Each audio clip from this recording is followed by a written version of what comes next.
Para a gente tratar de Jesus a Kardec, né, a gente tem que contextualizar. E nessa contextualização, a gente não pode fugir aos antecessores, né?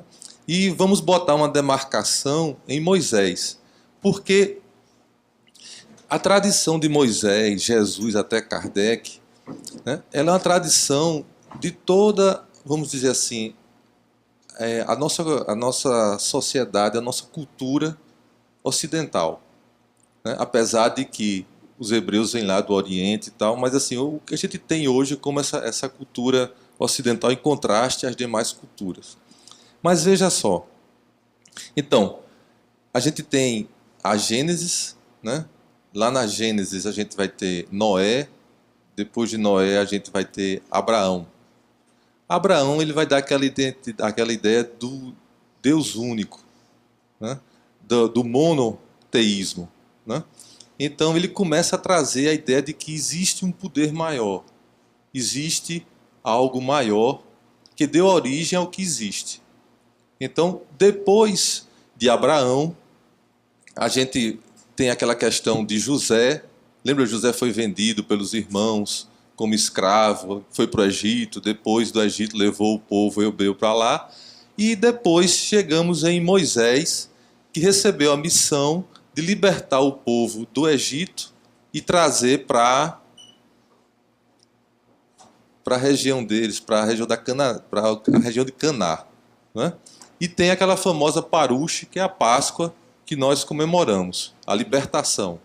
Pois bem, só que como tudo que Deus faz é perfeito, isso não foi só uma questão de um povo, de uma história de libertação. Isso teve toda uma dimensão, um aspecto espiritual. Então Moisés, né, ele traz as leis, a ideia de justiça, o que é aquilo que Deus aguarda de nós. Porque em Abraão a gente tinha Deus que nos sustenta, a gente tinha as bênçãos, né? Abraão foi abençoado e aí seus bens se multiplicaram, a sua descendência herdaria toda a terra, né? E a ideia de que as coisas que nos sucedem é Deus que nos dá. Mas falava ainda muito a dimensão da cultura hebraica. Com Moisés, quando ele traz o decálogo, aí a gente já começa a ter uma outra dimensão, né? Então, assim, esse poder que nos criou, esse poder que nos sustenta, né? Como a gente se relaciona com ele, né? Qual é a ideia? O que é que a gente precisa fazer, né? Porque sempre que a gente tem um contato, uma relação, a gente tem algumas regras, né? Então a gente conhece a primeira vez, sente, e aí a gente vai traçando assim, normas de conduta, como é que a gente se interage. Mas como interagir com Deus? Né? Qual é a ideia? Né? O que é que o agrada? O que é que o desagrada? Então vem Moisés trazendo a primeira noção da nossa relação com Deus. Uma relação de ordem, uma relação de justiça. E aquele momento era propício porque Moisés, com todos os poderes que ele trazia, né, tudo que aconteceu, as pragas do Egito, atravessar o Mar Vermelho, todas aquelas questões davam muita autoridade a Moisés. E daí as leis mosaicas, né, cujo núcleo está nos 10 mandamentos, no Decálogo, mas existe uma série de tratados e normatizações de lei mosaica, o Deuteronômio, né, que foi traçado através dos ensinamentos da época de Moisés. Depois de Moisés, depois que deu a lei, deu a ideia de justiça, aí vem Jesus, no sentido de dizer o seguinte: uma coisa é eu ser bom, porque me disseram para ser bom. Outra coisa é eu ser bom, porque eu não consigo ser diferente. Eu só consigo fazer o bem. E o que dá essa consciência não é a norma, é o amor, é o sentimento. Eu obedeço meu pai, não é porque é correto obedecê-lo, é porque eu o amo. Eu não faço mal ao meu irmão, eu não mato, eu não defraudo, eu não prejudico. Não é porque se eu fizer isso eu vou ser prejudicado, é porque tem uma força maior que nos une a todo de uma maneira harmônica, que é o quê? Que é o amor. Então Jesus nos traz essa revelação do amor. E Como de Jesus para Kardec também tem uma jornada grande aí no meio, com a série de interpretações e desdobramentos das suas palavras, dos seus ensinamentos. A gente vem com Kardec no sentido de desvelar, né? De tirar o véu sobre determinadas coisas e nos trazer a verdade em outro momento da humanidade. Então ele nos traz justamente a tarefa da verdade, né? E apoiada sob que tripé? O tripé que a doutrina espírita se baseia: ciência, filosofia, moral. Ciência, pela capacidade nossa de encarar os fatos e dele deduzir as consequências ou as causas primeiras daqueles fatos. A gente tem a filosofia, porque tudo que nos ocorre tem repercussão em diversas áreas, sobre diversos aspectos. E a filosofia iria tratar sobre isso, as consequências daquilo que eu identifiquei como sendo fatos da natureza. E a moral, no sentido de que tudo que eu faço, ou tudo da forma como eu sou afetada, ela passa por um filtro. E o filtro são os meus valores. Então é o moral no sentido do ethos, do grego, assim, os fundamentos mais básicos, os valores pelos quais eu me pauto. Seria a moral, que é a religião. Então, a doutrina espírita, nós temos na ciência a Gênese, a obra de Kardec, fazendo um paralelo, né? Na filosofia, o Livro dos Espíritos, e na moral, o Evangelho segundo o Espiritismo. Tá certo? Até aqui, a gente pensa assim, beleza, já percebi esses 3 momentos. Só que tem outros aspectos, pessoal, que esses espíritos trouxeram, que a gente precisa alcançar. Porque é o seguinte, existe uma coisa chamada escatologia, que é o estudo, ou é o que se busca saber das causas últimas, do final. Qual é o nosso destino, para onde é que a gente vai, quer seja enquanto humanidade, quer seja enquanto pessoas. Então, do Antigo Testamento e de Moisés, existia uma escatologia. Qual é o destino do homem? Para onde é que ele vai? O que é que vai acontecer? Com Jesus, tem outro. Com Allan Kardec, também tem outro. Lógico que a gente percebe que há uma ampliação, há uma evolução, um crescimento no conceito do que é o destino do homem, do que é o destino da humanidade. Mas, só para vocês terem, assim, a gente refletir um pouco, o que é que acontece? Antes desse conceito que a gente herdou de religião, de cultura, que vem desde os hebreus, existiam as culturas pagãs. Nas culturas pagãs, não existia a ideia de tempo linear. As coisas eram cíclicas. Então as pessoas acreditavam, vai ter chuva, vai ter inverno, vai ter verão, vai ter chuva, vai ter inverno, vai poder ter verão. E o mundo ele era cíclico. Eu não tinha essa ideia de um destino ou de um tempo. As pessoas existiam, né? E as divindades da época favoreciam o quê? A colheita, a reprodução, o rebanho, essas questões todas. A partir da escatologia, a partir de para que é que eu existo e qual é o meu destino, qual é o meu futuro, eu comecei a criar um conceito que não era um tempo circular, mas era um tempo linear, em que eu tenho o passado, o presente e a minha preocupação, o que vai acontecer no futuro. Então, eu comecei a ter todo o nosso conceito, que hoje a gente trabalha de tempo, que é tão comum, a gente nem pensa sobre isso, né? Janeiro até dezembro, depois uma década, depois um milênio, depois para onde é que eu vou, qual é o meu futuro. Essa ideia de tempo linear surge com essas noções escatológicas que cada uma dessas revelações nos trazem. Mas por que é que eu estou falando isso? Porque é o seguinte, foi muito feliz o que Eve falou no começo, aquela questão de que as pessoas elas não se transformam de fora para dentro, elas se transformam de dentro para fora. Então todos nós temos um propósito. Não é aquele conceito pejorativo de interesse. Fulano é interesseiro. Não, não é isso não. Estou falando de propósito, de motivação. Porque só aquilo que a gente quer, e esse querer expressa um sentimento, e o sentimento é a energia que nos move, porque a inteligência nos aponta o caminho. Eu sei o que é certo. Mas só um sentimento, um querer, é que me faz caminhar. Então, para cada conceito daquele do que é o destino do homem, ao que é que se reserva a humanidade, qual é o destino, isso gera um sentimento, isso gera um conceito e gera transformações. E a humanidade ela vem se transformando. Uma coisa maravilhosa que, quando a gente começa a analisar todo esse contexto, é que a gente ainda tem uma ideia assim, de história. Quando a gente pensa assim, história, a gente pensa assim, de coisas lá para trás, de coisas passadas, né? Que não tem nada a ver com a gente. Não é isso que a gente imagina? Não é? A gente imagina assim, puxa, o que aconteceu é um dado histórico, uma coisa muito bonita, é mais uma ilustração cultural.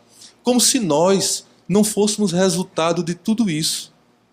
Então, quando a gente começa a analisar de Moisés, de Jesus a Kardec, a gente vê que é nós, seres humanos, humanidade hoje no nosso orbe, nós temos uma história, nós estamos num processo, nós estamos num crescimento. Muitas vezes a gente, eu não sei se vocês já pararam para pensar isso, mas muitas vezes não acontece que a gente pensa assim, meu Deus, para onde é que a gente vai? Né? Será que tem mais alguma coisa para inventar? Será que o pessoal tem alguma coisa para assim, realizar? Até aí tá bom.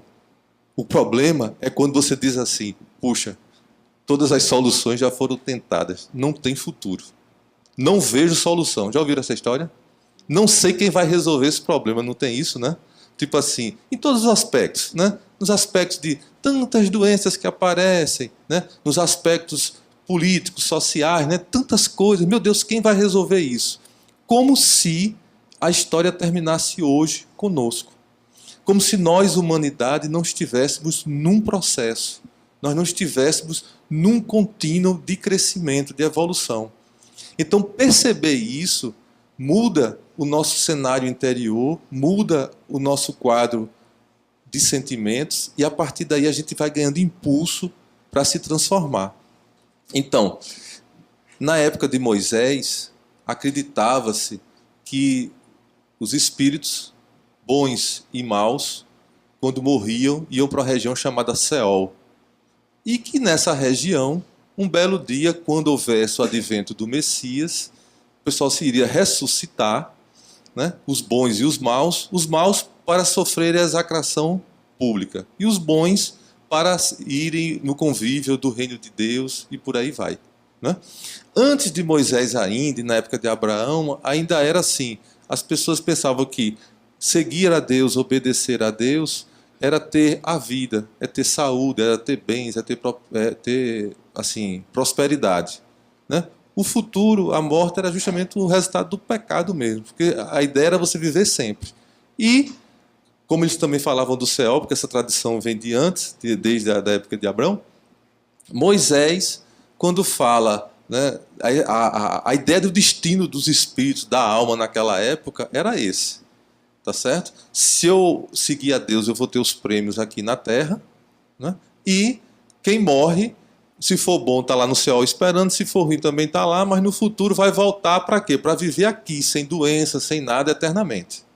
Tá certo? Tem alguma diferença de algumas ideias que ainda existe hoje? Então vocês estão vendo que a história não é algo que está lá atrás, isso é algo que a gente carrega, que até hoje nos envolve e nos permeia. Eu não estou fazendo juízo de valor, eu não estou dizendo que está certo ou que está errado, eu estou dizendo que são conceitos, são ideias de destinação do mundo que existem. E até que ponto a gente não se contamina um pouco por isso? Até que ponto a gente consegue realmente fazer uma triagem dessas questões? Aí depois vem Jesus, e a partir daí a escatologia cristã, que ainda hoje a gente tem no catolicismo, a gente tem no protestantismo, tá certo? Que também entende o quê?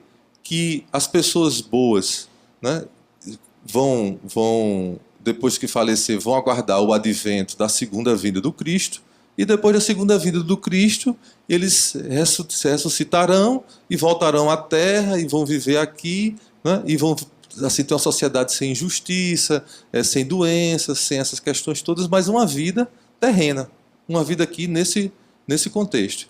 Aí vai depender, se você for para o protestante, ele diz algumas coisas, se você for para o catolicismo, tem o purgatório ainda, mas em geral é isso aí. E Allan Kardec, esclarecendo na sequência, né, na escatologia, vamos dizer, espírita, né, você vai dizer o seguinte, que nós somos espíritos eternos, né, que não existem espíritos criados maus, somos todos nós, homens, né? Uns ignorantes, outros mais trabalhados, mais burilados, mas o nosso destino é evoluir, é crescer, né? Mas Allan Kardec, trazendo o ensinamento dos espíritos, né? Até abrindo um parênteses, né? Uma vez falaram para Chico Xavier sobre a doutrina kardecista. Ele disse, não é kardecista, é doutrina espírita, porque é a doutrina dos espíritos. Allan Kardec só trouxe a questão, assim, só fez compilar, né? Mas, enfim, a doutrina espírita, ele traz algo muito maior, porque ele fala de quê? Ele fala dos diversos planos espirituais, ele fala até da vida em outros planetas, não é isso? Né?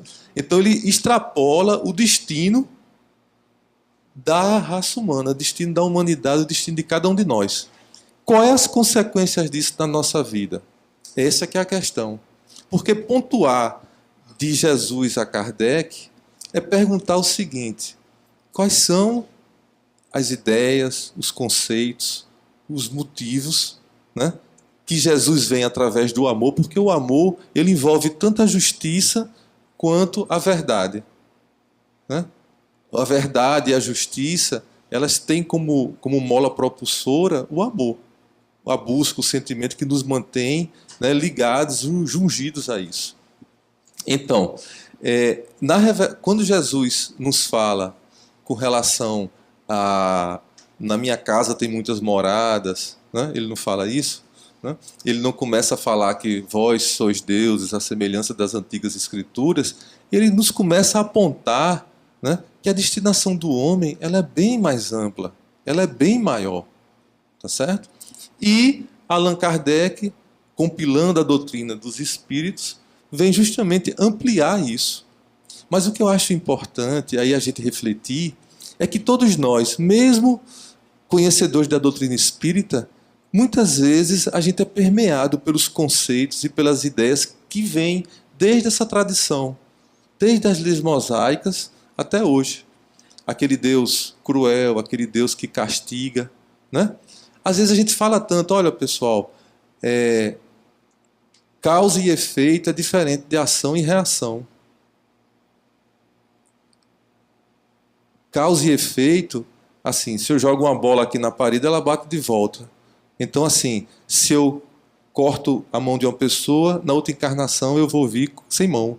Não é mais ou menos assim que a gente pensa que é o karma, né? Isso é ação e reação. Causa e efeito é outra coisa. O que a doutrina espírita nos ensina é que os nossos sofrimentos, que podem ser desde uma mão deformada, né, até problemas meus de angústia, de ansiedade, eles têm uma causa. Eu sofro os efeitos por uma causa que eu gerei. E à medida que eu trabalho esta causa, esses efeitos vão sendo atenuados. Porque o próprio karma ele pode ser atenuado. Na lei de ação e reação, não. Tchau. E às vezes acontece, né? Por exemplo, tem um problema de um incêndio em tal canto. Aí um monte de gente já começa a dizer, não, é porque foi dos circos romanos, é porque foi não sei o quê. Pode até ter sido, mas as coisas não são assim. O que os espíritos nos ensinam é que cada momento de sofrimento e de dor tem uma causa. Essa causa guarda relação com as nossas atitudes, as nossas posturas. Ponto. E a partir daí, para aquele fim que a gente quer, para que o fim que a gente acredita que os espíritos têm, a gente vai se motivar. Como Eva falou no início, né? Cada um de nós precisa antever ou vislumbrar o que é que eu quero. Qual é o meu futuro? E eu volto para aquele ponto da minha fala que eu disse. Todos nós nos motivamos sempre por algo. Porque assim, até o amor que a gente dá, a gente espera ser amado. Ou o bem que a gente faz, a gente espera ser reconhecido. Ou, se eu trabalho na minha evolução, eu espero ter paz. Então há sempre aquela questão de causa e efeito. Eu sempre busco algo. Eu sempre procuro algo.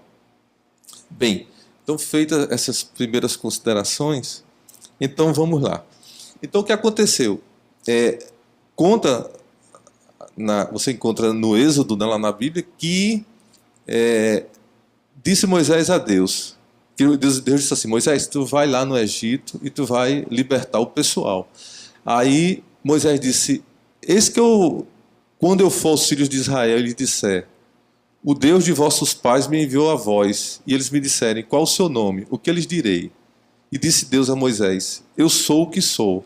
Disse mais, assim dirás aos filhos de Israel, eu sou quem enviou a vós. E Deus disse a Moisés, assim dirás aos filhos, o Senhor Deus de vossos pais, o Deus de Abraão, o Deus de Isaac, o Deus me enviou, e este é o meu nome eternamente. E este é o meu memorial de geração em geração.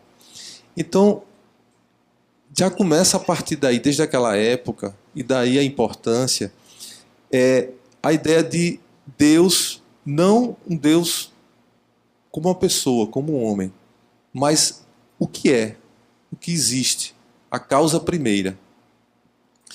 Como esses ensinamentos, até hoje para a gente, às vezes é difícil alcançar o significado de eu sou o que é uma causa primeira, que é a causa última de todas as coisas.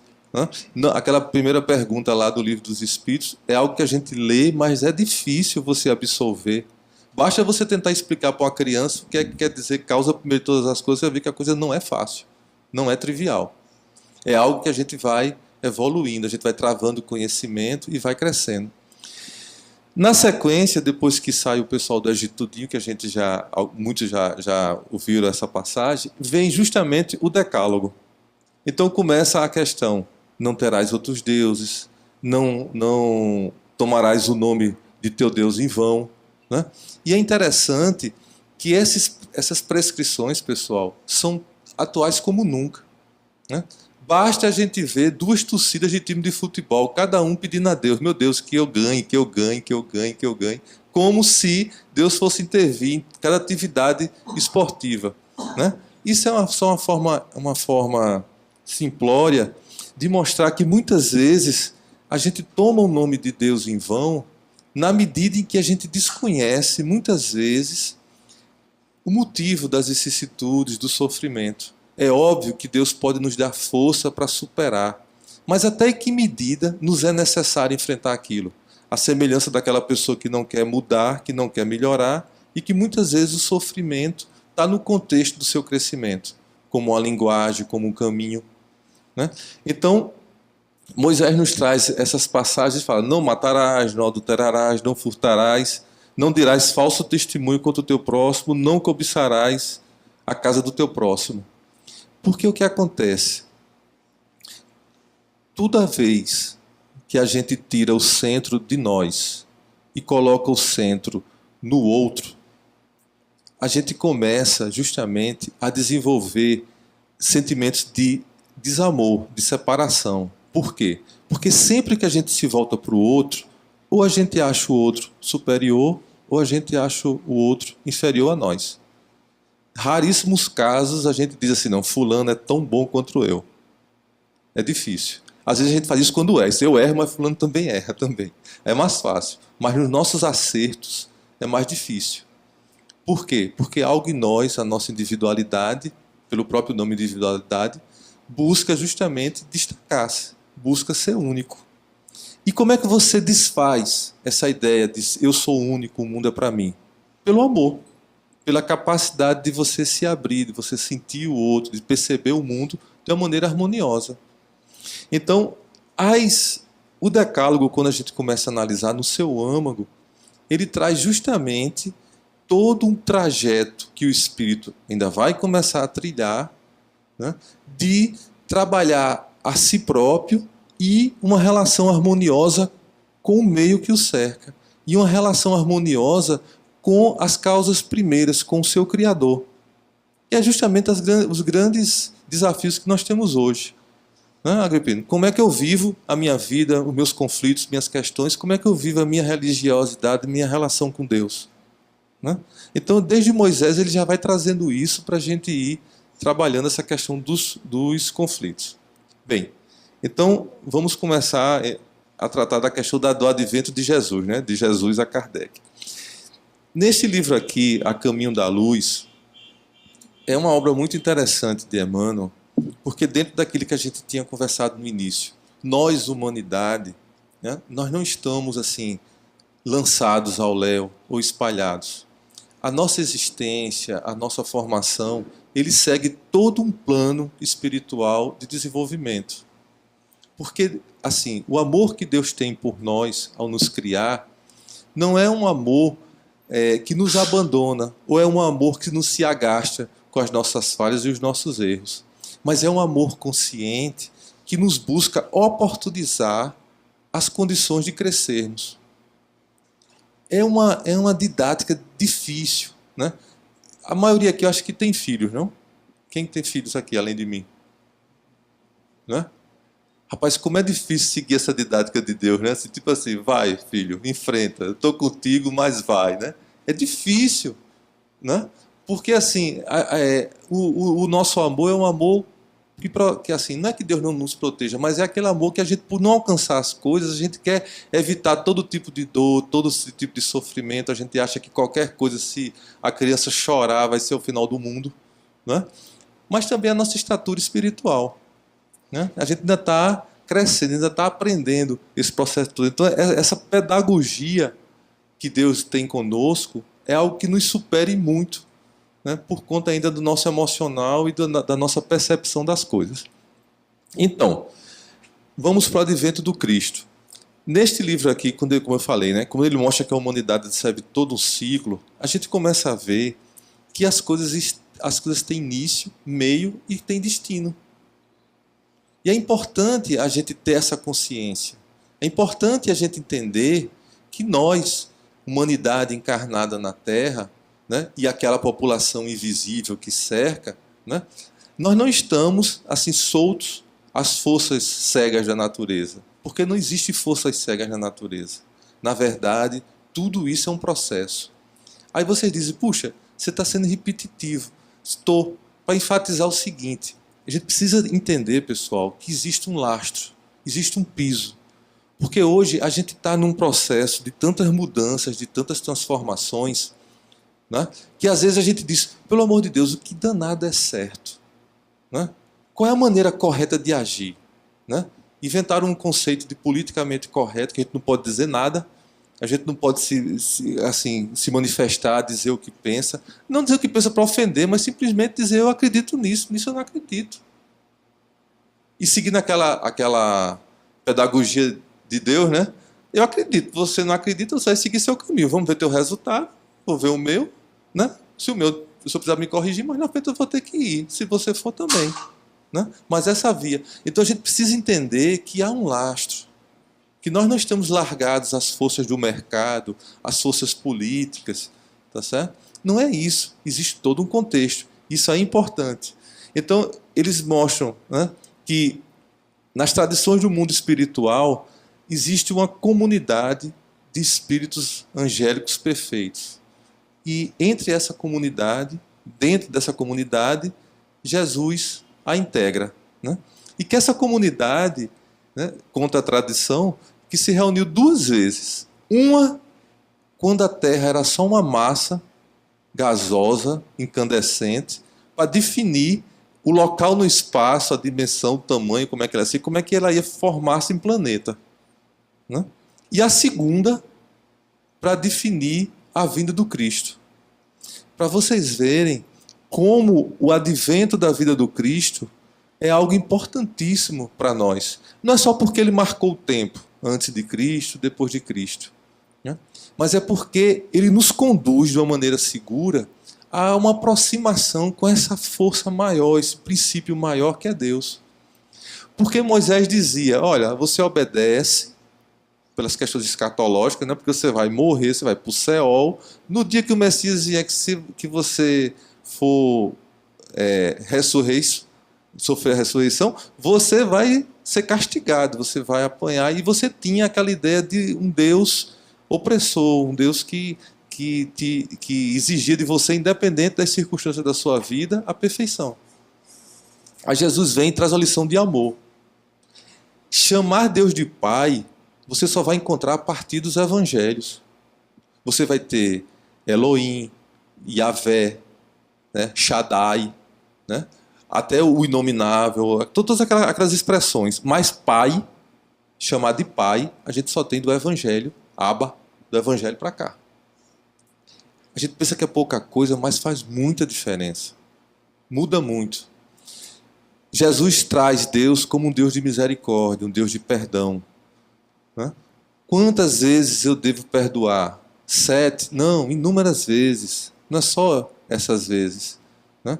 Ele pega a lei de Moisés, que seria a regra de nossa relação, né? Mas a traz sob um olhar, ela traz sob uma lente. Que lente? A lente do sentimento, a lente do amor. E é isso que até hoje nos compete compreender e entender. Porque muitas vezes a gente é muito afeito à norma, à regra. O certo é isso, o errado é aquilo. Né? E muitas vezes a gente esquece de cobrar o certo com amor, punir o errado com amor também. Porque se tudo que você fizer permeado pelo amor, tudo vai ganhar uma outra forma, uma outra compreensão, um outro entendimento. Todas as coisas vão afetar você de maneira diferente. E a vinda de Jesus traz justamente essa... existe uma expressão que se usa muito em filosofia, que é a virada copérnica. Né? Copérnico, quando veio, disse assim, o mundo não gira em torno da Terra, a Terra que gira em torno do mundo. Então foi uma virada profunda de concepção. Então sempre que a gente tem assim, uma virada de concepção, uma mudança, ele diz uma virada copérnica. Né? Então Jesus traz essa mudança radical. Porque ela nos tira daquela condição de submissos, de seres apenas servindo a um Deus que vai nos punir, para a condição de filhos, para a condição de quem tem valor. Jesus diz assim, eu dou a vida pelo meu rebanho.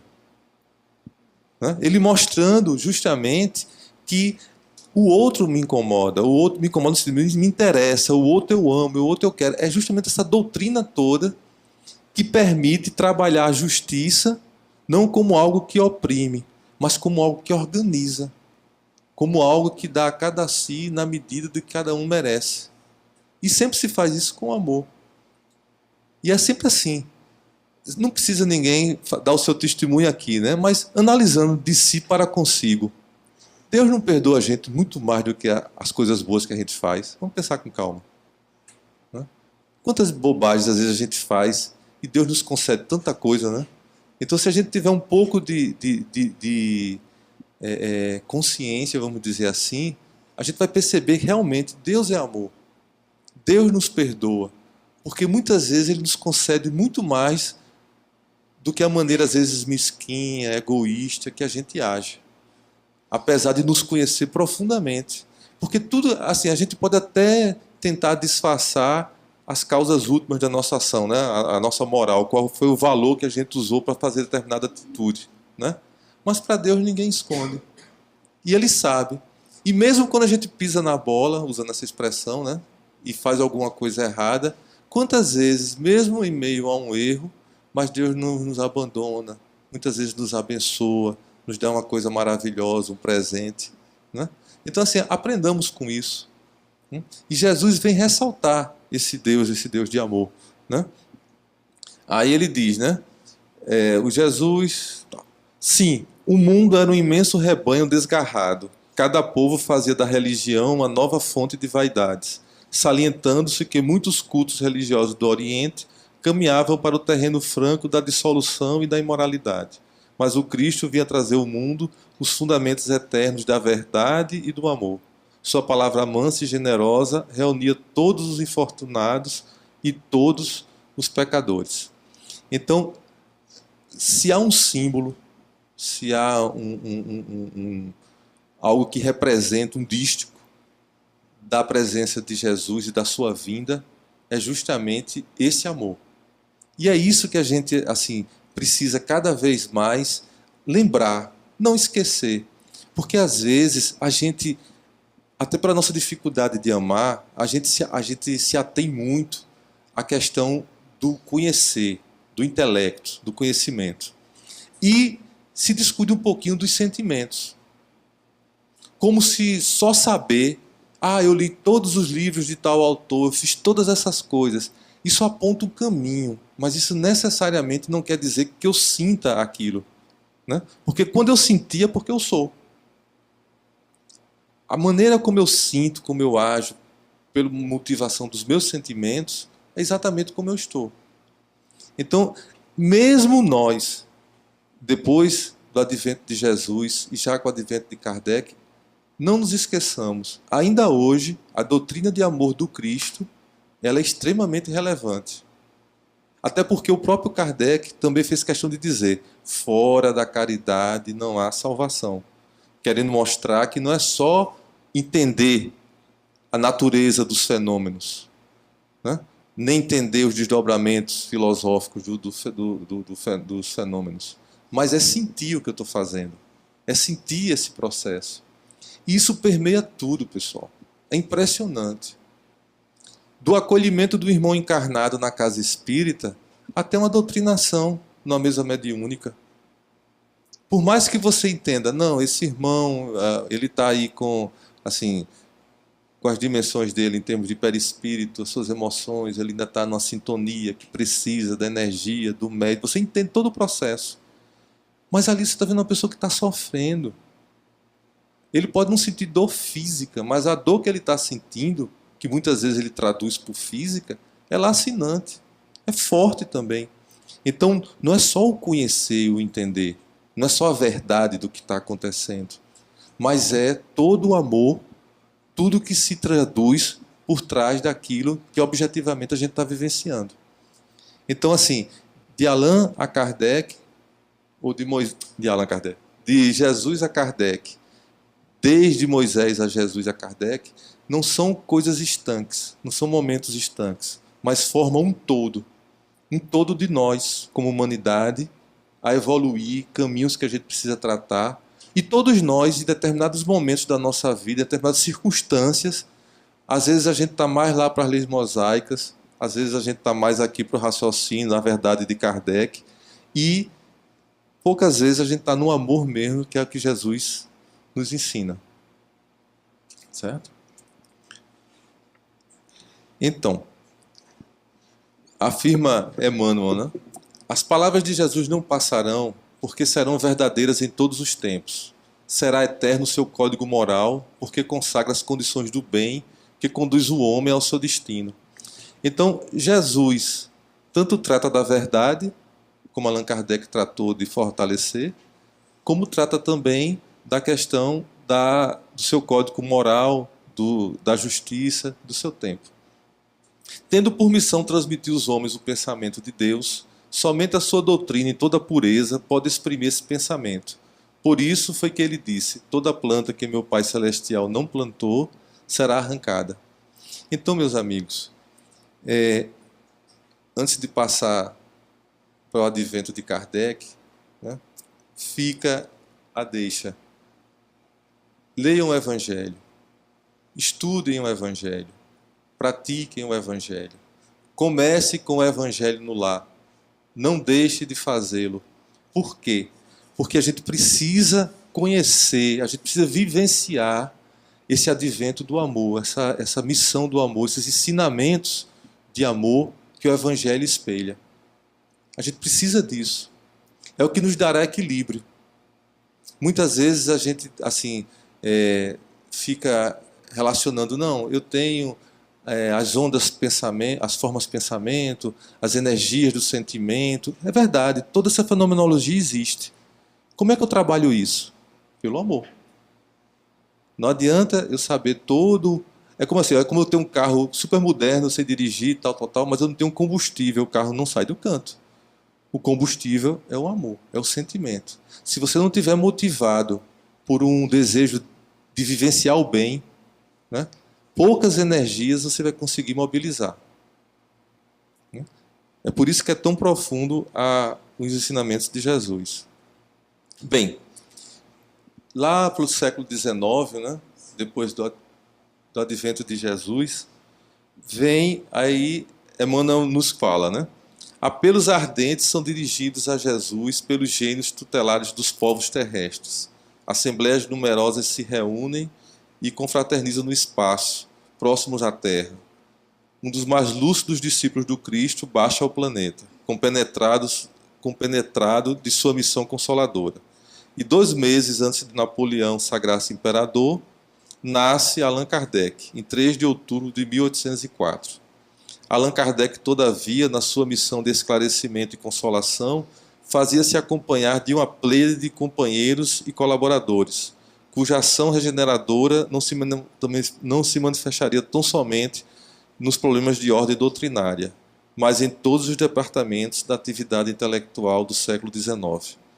Olha só, lá atrás, em Moisés, aliás, em Abraão, a gente começa a tratar com a causa primeira. Existe um Deus que nos criou, um Deus único, não vários deuses.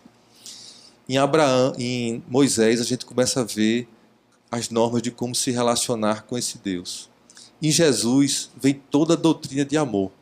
Só que, entre Jesus e Allan Kardec, tem toda a história que nós nos recordamos, né? A gente tem a história da criação da igreja, a gente tem a história daquela cultura romana que encampou o discurso religioso para permanecer e usar como forma de dominação, de poder. A gente tem toda a deturpação dos ensinamentos do Cristo. E, aliado a isso, de uma maneira negativa, o desenvolvimento intelectual do homem, fazendo-o crer mais nas suas próprias forças, desligando, desconectando da natureza, da vida e, portanto, de Deus, né? E aí sim, através do mito da autossuficiência do homem, né? Como se o homem se bastasse, aí sim, as doutrinas de negação, as doutrinas de desequilíbrio, e aí toda a violência, toda a desumanidade, vamos dizer assim, apesar de ser o período, vamos dizer assim, do iluminismo, né, do humanismo, tudinho, mas, na verdade, era um discurso eivado de extrema desumanidade. Porque a guisa do homem que pensa, do homem que cria, do homem que fabrica, principalmente no século XVIII, XVII, XVIII, quando você começa a ver a formação das cidades, a formação das atividades econômicas em grupo, né, surge, aí você começa a ver a exploração do trabalho do homem, você começa a ver a tecnologia, né, não favorecendo as condições, gerando produtos, mas à custa de quê? De trabalhos escravos, de trabalhos operários, de desrespeito à mulher, à criança, ao idoso, e por aí vai. Então, era uma época em que o homem lançava a mão, assim, esquecia do que Moisés falou, esquecia do que Jesus trouxe em termos de amor, e se concentrava em si, como se ele próprio se bastasse, né? E todas as doutrinas em cima disso. Então vem Allan Kardec, nesse momento, né, como uma terceira revelação, a nos trazer justamente assim, os princípios de que os homens de hoje, ou o conhecimento de hoje, é um conhecimento de toda a humanidade. Que a humanidade não é estanque. A humanidade lá da antiguidade, a humanidade da época de Jesus e a de hoje são homens diferentes, homens melhores, homens autossuficientes, homens despertos. Não. Todos nós somos espíritos em diversas fases de evolução, um mais na frente, outros mais no caminho, mas crescendo nessa convivência mútua. Então, vem Kardec e nos traz justamente toda essa compreensão. A compreensão dentro da escatologia do espiritismo, né? No sentido de qual é a nossa destinação, né? Então, começando a mostrar que existiam os karmas coletivos, existia aquelas questões de sociedades em determinadas situações, como ele pegou as duas guerras, como ele pegou a Revolução Russa e por aí, as situações que foram acontecendo, né? E que foram mostrando justamente que a humanidade ela estava ainda num processo de transformação, que tinha um sentido, que havia um viés espiritual em tudo aquilo que estava acontecendo. Então, essa verdade que ele traz é mostrando que mesmo naquelas agruras daquele século, mas mesmo assim existia uma verdade espiritual, que a gente não deveria se desconectar. Que assim, o mesmo Deus que estava presente lá com Abraão, com Moisés, com Jesus, estava ali presente também. E que se a razão humana questionava a manifestação de Deus naquelas épocas, mas com a verdade que Kardec trouxe, ele traz justamente a capacidade de, com a nossa razão, perceber a presença de Deus, a sua manifestação. Então, e esse trabalho, pessoal, não acabou. esse trabalho prossegue, porque a nossa vida, a nossa história, né, ela está sendo realizada a cada momento. Então, assim, nós temos um destino. A gente sempre fala isso, né? Até a música fala, né? Um dia todos nós seremos anjos, né?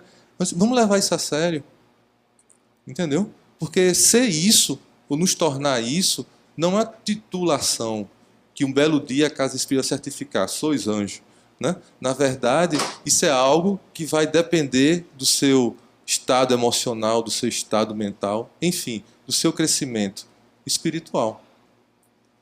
Então, é esse o percurso que eu tentei assim, simplificar de tão longa, de tão rico de fenômenos, de envolvimentos, tudinho, né? Para deixar essa reflexão. O processo não acabou. De Jesus a Kardec, pontinhos, prossegue, não um ponto final, né?